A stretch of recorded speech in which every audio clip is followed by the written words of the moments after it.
Hey guys, Smitty here with Just Piddlin Barbecue. Welcome back to the channel. Today we're going to do something a little bit different. We're going to give the grills outside a rest. Come inside, it's a little chilly out there. And we're going to do something that's pretty cool. We're going to do some backstrap from a deer that we got. We're going to do it in some cast iron, so stick around.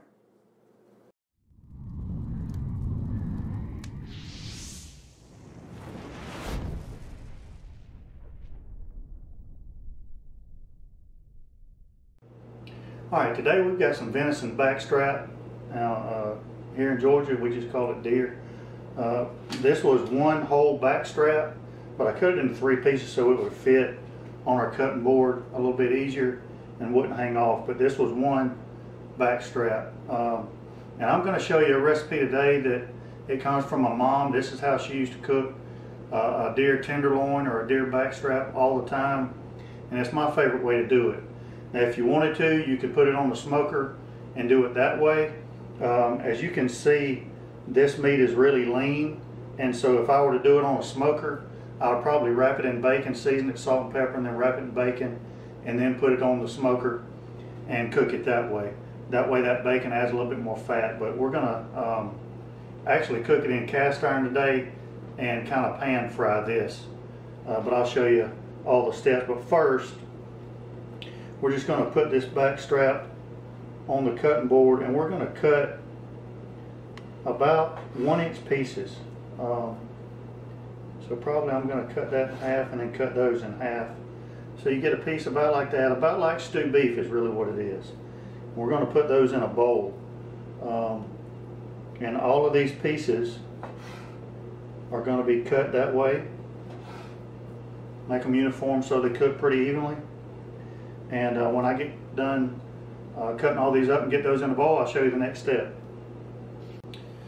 Alright, now I've got everything cubed up, and that's kind of what you're going to have after you get it cubed up. Now, the next part of the recipe is buttermilk. A lot of people don't like deer meat, they say, because it tastes real gamey, it tastes different. And one of the ways that my mama got rid of that gaminess was to soak these deer nuggets in buttermilk. And so that's what we're going to do next. And all you're going to do is pour the buttermilk over the deer meat until you just get it covered. Okay? Just get it covered. Kind of shake it around, make sure that everything's covered up really nicely. And you're going to put this, you can cover it in saran wrap, put it in the refrigerator, let it soak in there for a couple hours. And you know, this isn't probably the prettiest way to describe this, but you know that it's soaked long enough when the buttermilk starts looking more like strawberry milk. The reason that is because it's pulling out some of the blood out of the meat. That's going to take away some of the gaminess and tone down all that stuff. Also, it kind of acts as a tenderizer as well. And so we're going to let this sit in the refrigerator a couple hours. I'll let you know how long it sits in there, and then we're going to rinse it off, and then we're going to start seasoning. So stay tuned. Alright guys, so the deer meat stayed in the refrigerator in the buttermilk for about an hour and a half or so. I took it out, put it in a colander in the sink, rinsed it, and then drained it really good, blotted it with paper towels. And so now this is what we have. Now in this container right here, when my mom was making this, that was back in the day when you went to the grocery store and you got your groceries bagged for you in a paper sack. And she always used a paper sack with cornmeal in it. She put the nuggets or fish, if we were cooking fish that night, in the paper sack, and that's what she used to coat. Well, it's nothing but pretty much plastic today. So today I'm using a Tupperware container with just regular cornmeal in it. But we need to season it. So we're going to season it today with some Meat Church Holy Cow. It's got a lot of really good seasonings, a lot of pepper in it as well. So that'll go good with this deer meat. So I'm just going to put a pretty generous amount of seasoning in there in that cornmeal. Give it a good shake. Mix it around, which I'm going to give it a good shake again here in a minute. And now all we're going to do is put that deer meat in here in the container. I'm going to put the lid on it, wash my hands, and then we'll give it a good shake. Alright, so now that my hands are clean, we're just going to make sure that this lid's tight on here. And just give it a good shake and just kind of roll it around. Make sure all these pieces get tossed and covered really well with the cornmeal. Now, it's not going to be a thick coating, really just a light dusting of the cornmeal. Alright, so we're going to let that sit a minute. We'll give it a good shake again before we start putting it in our cast iron skillet. Now, again, we're letting the grills rest. Today, this is going to be the first time I've ever cooked on it too, so we're going to see how it goes. But I've got a gas one butane stove. We're going to try it out today and see how it goes. I'm going to put a link in the description box, an Amazon link, if you want to pick one of these up. And again, you're going to see, just like I am for the first time, how it works out. But I'm pretty excited about it. So again, there'll be a link in the description box below. Just hit show more and then click on the link. But we're going to be cooking in cast iron today, and we're going to be cooking with lard. Now, there's no reason to freak out about using lard because that's what my mom would have used. But if you want to use some kind of other oil, feel free to do so.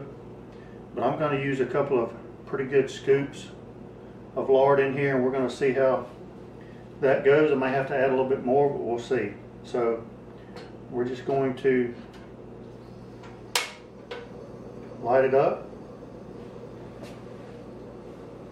and heat this oil up. As soon as it gets dissolved in the skillet and gets warm, then we're going to start adding our deer meat. So I'll see you back then. Alright guys, I couldn't find my temperature, my thermometer that I usually check the temperature of the oil with. So we're just going to do it the old school way, which that's how Mom will do it anyway. And she used to just take a pinch of this cornmeal and drop it in there, and if it sizzles, it's ready. And just like that, sizzled, it's ready. I'm going to turn it down just a hair. It might be a little bit too hot. Now, the amount of lard that I put in this skillet was the perfect amount, so we're going to let it go there. We're not deep frying, so it's not going to sink all the way in. We're going to have to turn it and that kind of thing. So we're just going to add them carefully. Nice little sizzle as we add them. We want a little bit of space so we don't crowd them. Give them a little bit of shake before you put them in there.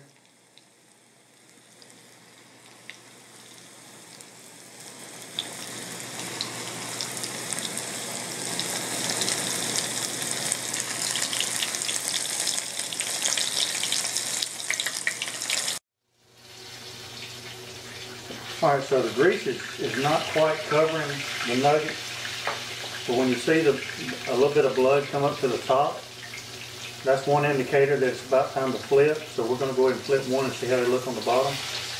And that's really pretty perfect, to be honest with you. We're going to give all of them a flip.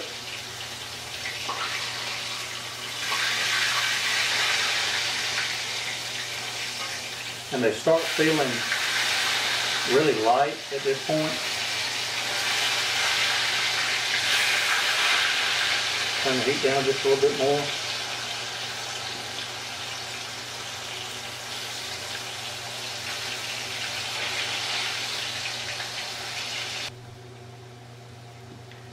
Alright, these are done. So really it's about roughly about 2 to 3 minutes per side, really. 2.5 minutes probably per side. And if you're in doubt, just take one piece out, cut it in half, and check the doneness. But these are definitely done.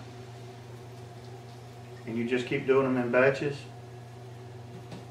I got a little bit of wax paper down there to let them drain.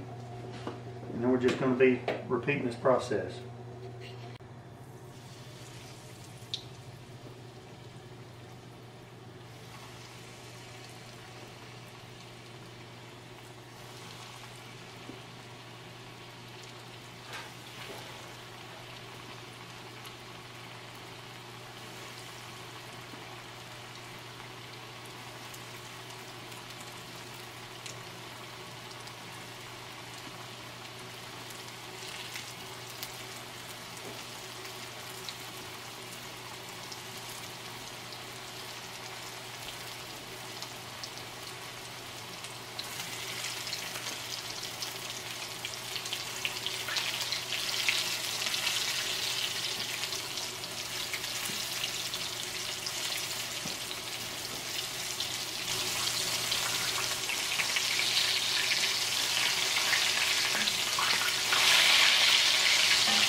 Alright guys, this is a finished product.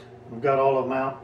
And one quick note, the best time to re-season everything is right when it comes out of the hot oil. Season it then if it needs it, and it's going to really absorb it up. So I seasoned it with some Charlie's Choice that we had. Basically it's a salt, pepper, garlic seasoning. And so I topped it off with that every time I returned a batch into this dish. So, I mean, this is, you know, what you get, nice little deer nuggets. Best little nuggets that you're going to have. You're not going to find these at any fast food restaurant. Give it a little taste and we'll see how we did. Crunchy outside, moist inside. Mom used to do it with flour or cornmeal. I like it better with cornmeal. Give it a try with both, see how you like it. The biggest thing is it's not gamey at all. That buttermilk soaks it right out. You get a nice clean meat flavor. Perfect. The gas one burner did great. Link in the description box below if you want to pick one of those up.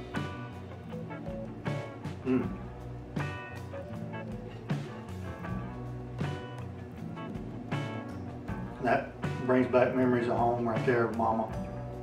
Miss her, love her. Give this a try. If you're a venison eater, you like deer meat, wild game, this would also work with any kind of other wild game, bison or something like that, elk, for example. Be perfect with that. Give it a try. Give me a thumbs up, subscribe to the channel. Until next time, we'll be piddling. See you guys.